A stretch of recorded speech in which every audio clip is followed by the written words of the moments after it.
After the chaos of Babel, when humanity was stripped of its unity and the tower of arrogance was abandoned as a corpse on the plain of Shinar, the clans wandered in confusion, each speaking a language the others could no longer understand. It was a judgment from God, but also a new beginning. The Canaanites, sons of Ham, descendants of a lineage marked by disobedience, wandered from the ruins of Babel to new lands, driven by the desire for greatness, ambition, and dominance. They walked for days, weeks, perhaps years, crossing cruel deserts, scorched hills, and nameless valleys, until one day they reached the Jordan Valley. There, before their eyes, a paradise unfolded.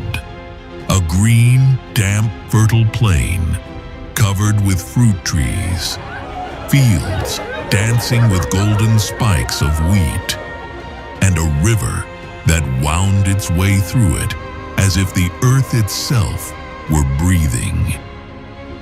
And there they said, "Here we will build our glory. Here we will raise Sodom." The foundation was brutal, as was the will of its people.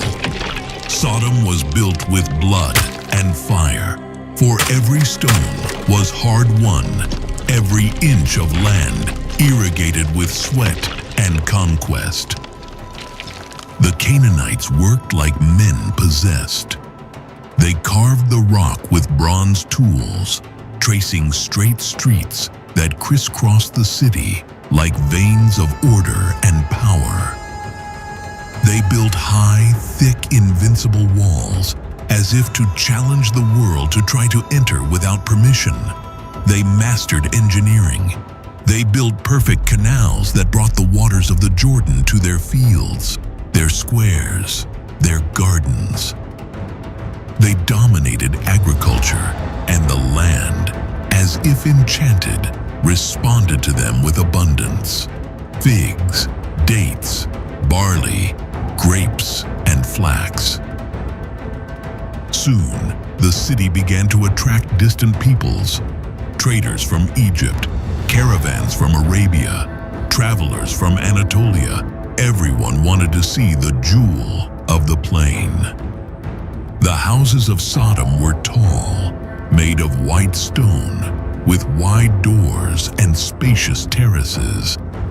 Purple cloths hung like banners in the breeze, and the aroma of incense and freshly baked bread mingled in the air.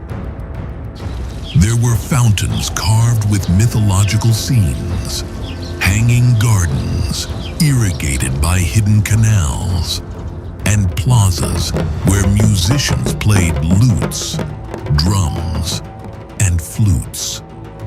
At night, the city glowed with torches, dancing, music, laughter, and excess.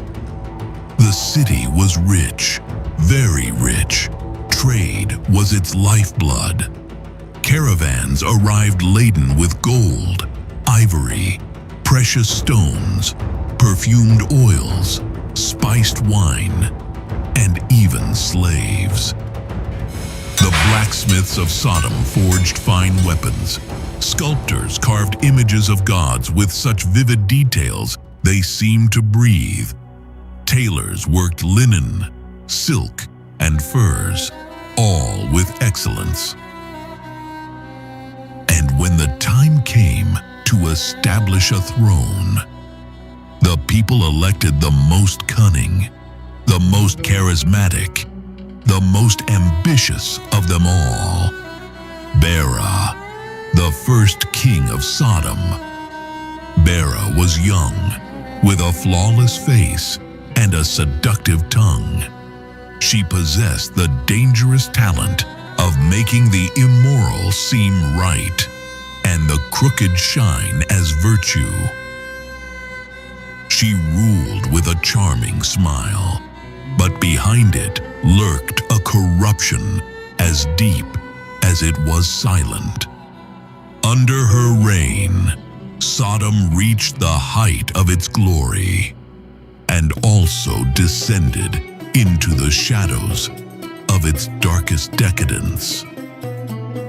On the other hand, at the same time that Sodom rose in the fertile lands of the Jordan as a city of power and gold, Gomorrah was built further south in the shadow of its older sister, but with a different heart, more subtle, more decorated, more intoxicated with art and pleasure. If Sodom was a jewel carved with strength and ambition, Gomorrah was a poisonous flower of irresistible beauty. Its foundation was less brutal and more aesthetic. The Canaanites who established it were sculptors, musicians, poets, and architects, lovers of detail and form. They chose the gentle hills south of the valley, where the sun set with a golden light at dusk.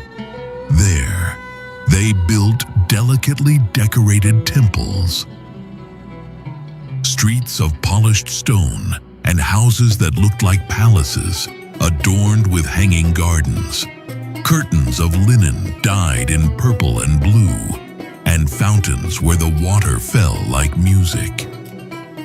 Gomorrah did not compete with Sodom in strength, but in elegance. It was the city where the arts flourished, where songs narrated legends and theaters performed dramas of gods and human passions.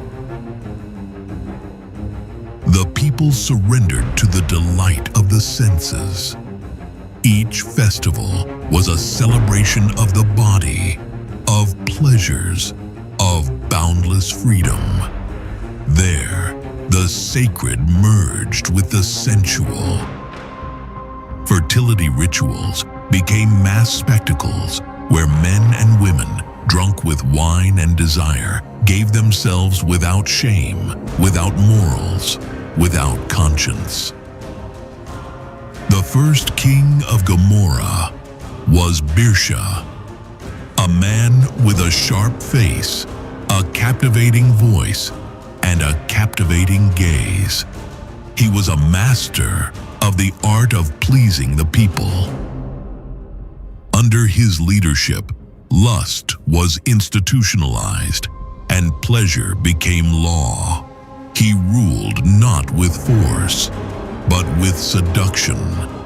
Birsha fostered a culture of absolute freedom, where all forms of desire were valid. And so, Sodom and Gomorrah became a hellish duo, two jewels of power and perversion on the Jordan plain.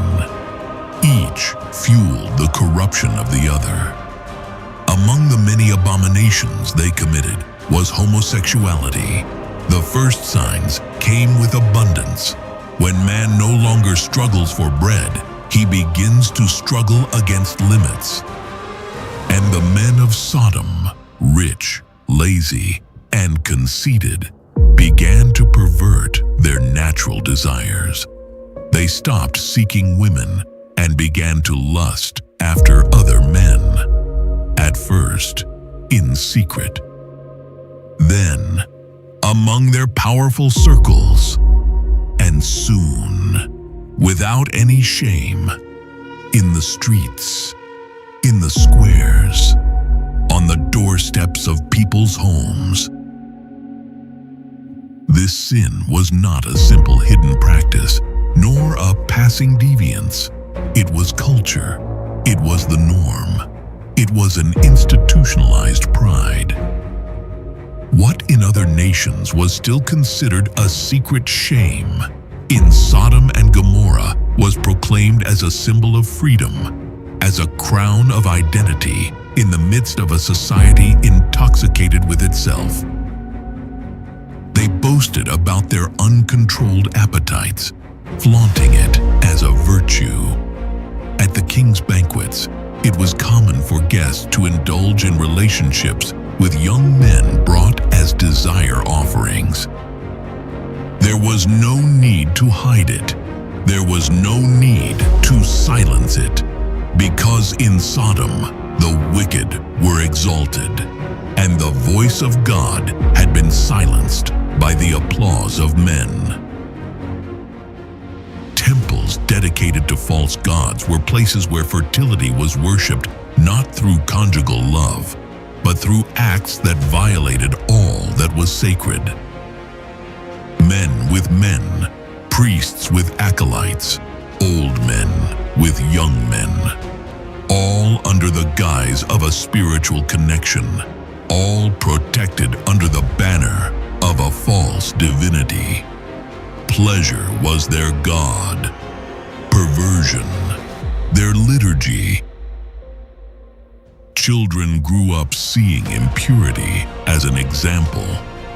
They were taught that there were no limits, that desire was the only law. They were shown images, told stories, and instructed to reject any teaching that came from a god of prohibitions. The judges didn't punish immorality. On the contrary, they punished the righteous who denounced it, and the strangers who passed through the city gates. The men of Sodom regarded them not as guests, but as victims of their lust. No one entered Sodom without being tempted, without being touched, without being tested. The most sacred act, the union between man and woman, designed by God since Eden, was trampled underfoot, ridiculed, and replaced by a culture of unnatural relationships, dominated by the desire for dominance, pleasure, and ego. There was no love, there was no fidelity, only impulse, only desire, only flesh, and prosperity. And it was precisely that prosperity that attracted Lot. While living with his uncle Abraham, Lot also prospered greatly. His flocks grew, his tents multiplied, and his possessions expanded so much that conflict soon arose.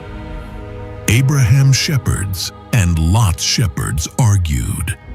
They clashed. They accused each other.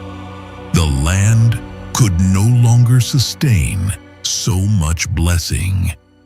What had once been unity was now tension. The harmony that once united them began to break under the weight of abundance.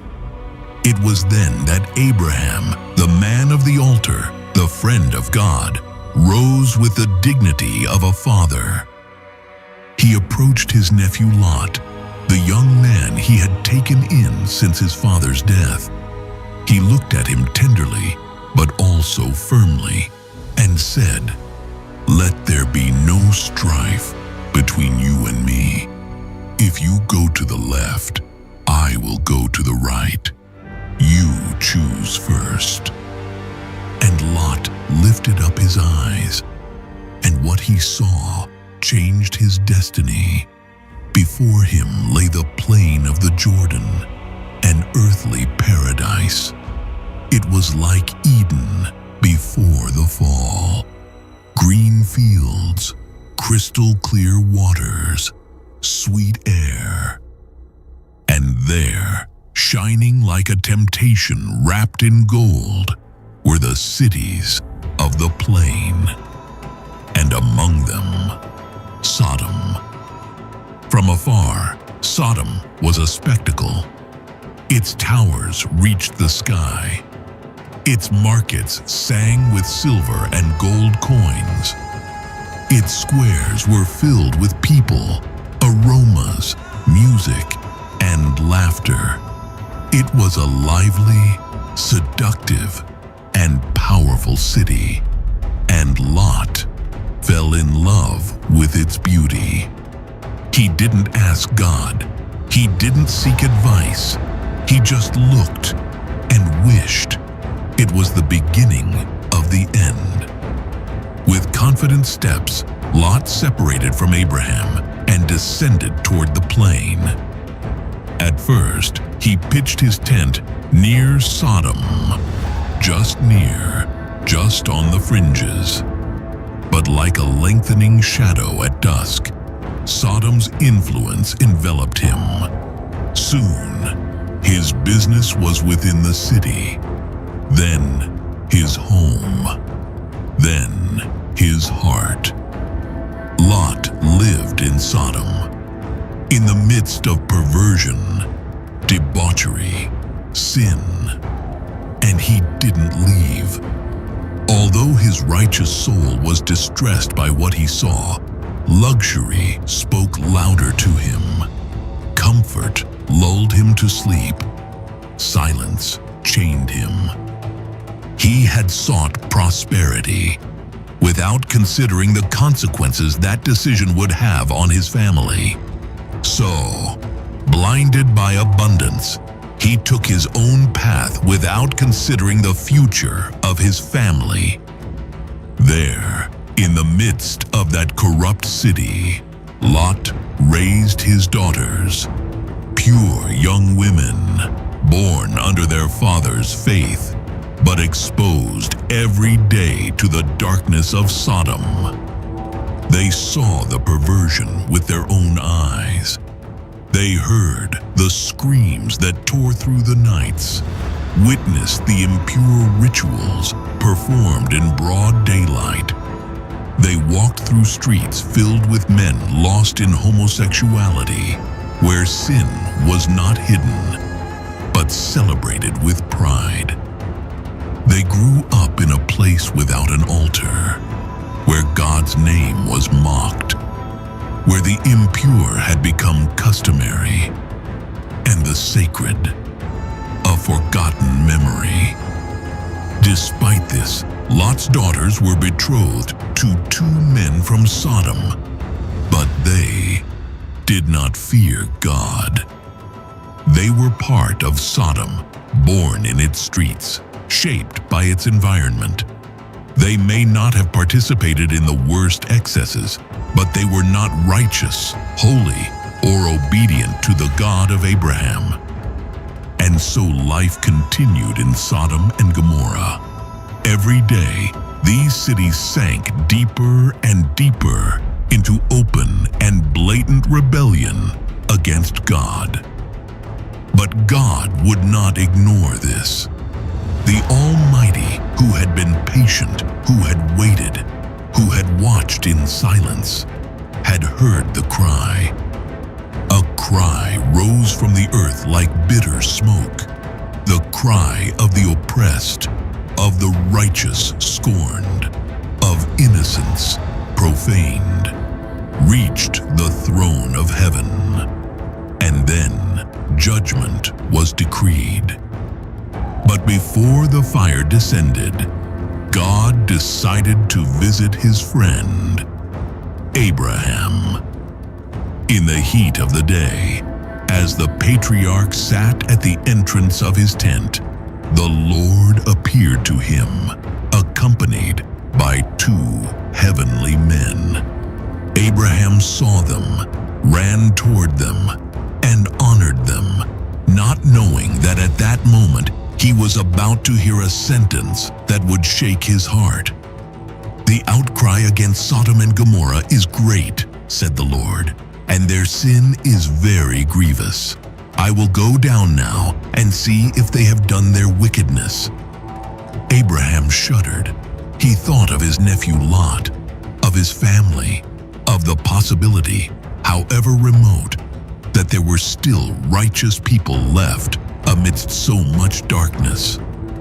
And with tears in his soul and a trembling voice, he interceded before God.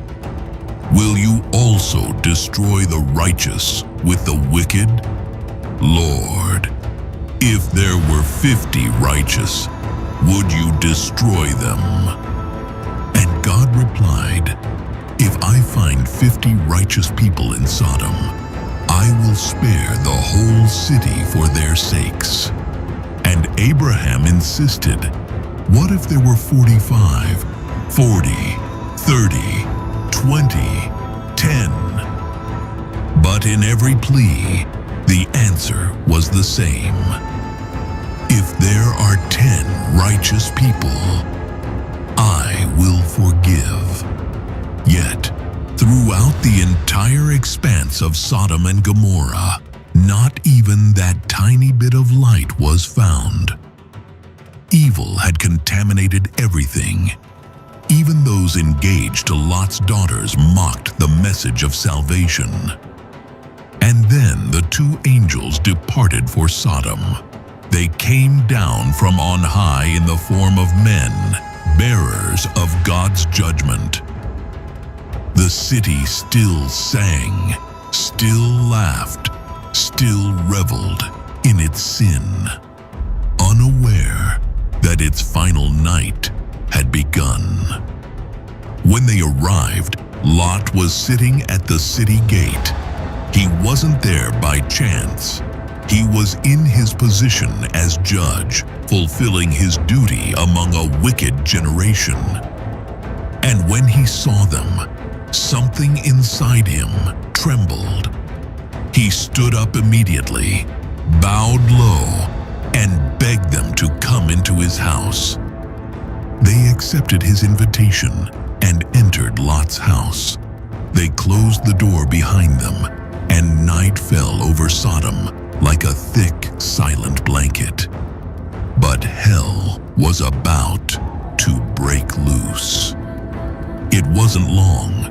The news spread like wildfire. Strangers have arrived, new, different men. And the rumors reawakened the city's dormant lust. From every corner, from every house, from every immoral street, they began to gather. Young and old men, all the men of Sodom, came and surrounded Lot's house like a thirsty pack of wolves. They pounded on the door. They shouted. They demanded, "Where are the men who came to spend the night at your house? Throw them out. We want to have sex with them." Perversion was no longer hidden. Now it demanded. It wanted to penetrate to every corner, to the very dwelling place of the righteous. Lot left his house in despair. He closed the door behind him and faced the crowd, his heart beating violently. "I beg you, my brothers, do not do this wicked thing." And then, in a desperate act, perhaps influenced by the culture that surrounded him, Lot offered his own daughters. "I have 2 daughters who have never known a man. I will bring them to you, and do to them as you see fit. But do nothing to these men, for they have come under my roof." But the men of Sodom didn't want the daughters. They didn't seek women. They wanted the men. Their lust was specific, misguided, violent. "Get out of our way," they shouted. "This foreigner has come to judge us. We will harm you more than them." And they turned on Lot. But then, the hand of heaven intervened. The angels opened the door, took Lot, and pulled him inside. And with a single word, with a single look, the eyes of the men of Sodom were blinded. Darkness enveloped them. They stumble over each other. They grope for the door. They curse. They scream. But they no longer see, because judgment had begun, and the clock of pardon was ticking. angels turned to Lot urgently. "Do you have anyone else here? Sons-in-law, sons, daughters, get them out of here because we are going to destroy this city." The outcry against it is so great that it has reached heaven, and the Lord has sent us to destroy it. Lot trembled. He ran to his sons-in-law, the men betrothed to his daughters, and begged them, "Get up, get out of this place, for God is going to destroy the city." But they laughed. They thought he was joking. They didn't believe him, and they stayed to die. As dawn began to break, the angels urged Lot, "Get up, take your wife and your 2 daughters who are here, and go out, so that you will not perish in the punishment of the city." But he hesitated. He still loved that place. He still looked back. And then the angels took him by the hand. Him, his wife, his 2 daughters, and they brought them out. They dragged them outside, for God's mercy still burned for Lot.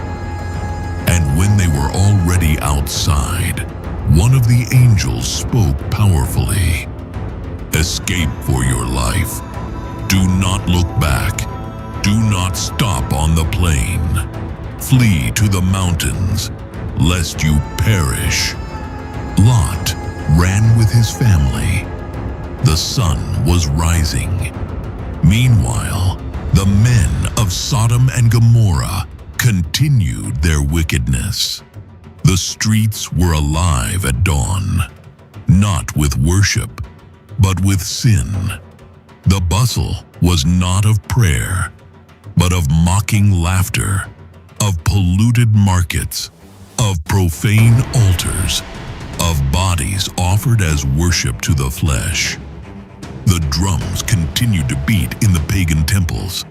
The priests danced amidst incense and perversion, and no one imagined that heaven was no longer silent. The trial was already underway, and they didn't know it. And it was that moment, in the midst of their arrogance, that the heavens opened. It wasn't an ordinary storm. It wasn't rain. It was the roar of judgment. It was the thunder of the Eternal's wrath. A gigantic crack formed in the heights, as if the sky itself had been ripped open by an invisible sword. From that opening, flames emerged, alive, conscious, thirsty. Rains of fire and brimstone began to descend with uncontrollable fury. Sodom trembled. Gomorrah screamed. Houses burned on contact. Entire towers collapsed in seconds. The earth opened up, devouring its inhabitants. It was as if hell had been unleashed upon the earth. The stones burned. The air was on fire. The rivers boiled. The trees exploded. The inhabitants fled in a frenzy, enveloped in smoke, drenched in sweat, covered in ash. Mothers dragged their children barefoot through the burning streets. Arrogant men who had once boasted of their power ran like aimless animals, their eyes full of terror. The perfume of the city was replaced by the stench of burning flesh and vaporized blood. Some implored their gods. Others knelt looking up to the sky. But the response was more fire. The roofs burned. The sculptures melted like wax. And from afar, the howls of beasts fleeing into the desert could be heard, while the hearts of cities collapsed under a downpour of heavenly fury. Lot, his face covered by a blanket, fled with his wife and daughters. Behind them, hell consumed everything. But she, Lot's wife, couldn't resist. Her curiosity was stronger than her fear. She turned her head, just for a second, just an instant, and she stood petrified. Her flesh disappeared. Her soul froze. A column of salt, white and sad, rose where a wife, a mother, a woman of understanding had once stood. And as the family continued to escape, in the distance, the last gasp of the cursed cities could be seen. The ground was still steaming. The stones were hot to the touch. Crows circled over what had once been human empires. And the wind carried with it the scent of God's justice. Sodom had been swallowed up by heaven. Gomorrah was wiped off the map. For his part, Lot ran, not by force, not by choice. He ran because God was dragging him out of the hell he had called home for years. His body was safe, but his soul still trembled. His daughters followed him, covered in ash, without a mother, without land, without hope. They were the last of their lineage, the last survivors of the apocalypse. They arrived at Zoar, a tiny, insignificant city, ignored by the flames, but not by fear. There, it didn't rain fire, but it rained nightmares. Lot couldn't sleep. He saw burning faces in his dreams. He heard screams every time he closed his eyes. He felt the weight of his wife turn to salt. With a single turn of her head, there was no peace in Zoar, only a constant whisper that said, "It's not over yet." And so, fear drove them out again. Like shadows, they crept into the mountains, and there, in the solitude of a cave, they hid. Darkness embraced them. The cold penetrated their bones, and the silence spoke to them. In that abyss of solitude, without men, without people, without hope, Lot's daughters began to speak among themselves. They had grown up in Sodom, amid orgies, idolatry, and perversion. Although they escaped judgment, judgment did not escape them. And there, among the stones, the idea sprouted. An idea that can only be born from a heart deformed by sin. There is no man on earth who can enter us. Let us make our father drunk and lie with him to conserve offspring. And so they did. The first night, they prepared wine, served it, and poured it. Lot drank until he lost consciousness. And when silence reigned, the eldest daughter entered the cave, slept with her father, and he did not know when she lay down or when she got up. Sin was sown. The next night, they repeated the act. The younger one followed in her sister's footsteps. Lot, drunk again, slept with his second daughter, and she didn't know about it either. On those dark nights, deep in the cave, the sin that God had buried under fire rose again in the wombs of those young women. And from those wombs were born Moab and Ben-Ami, that would be a curse for generations. Two peoples who would build pagan altars, who would burn their children in sacrifices, who would wage war against Israel, who would blaspheme the name of the living God. Sodom's sin didn't die in the fire. It hid in a cave. It multiplied, and it became a nation. And so the world learned a forgotten lesson.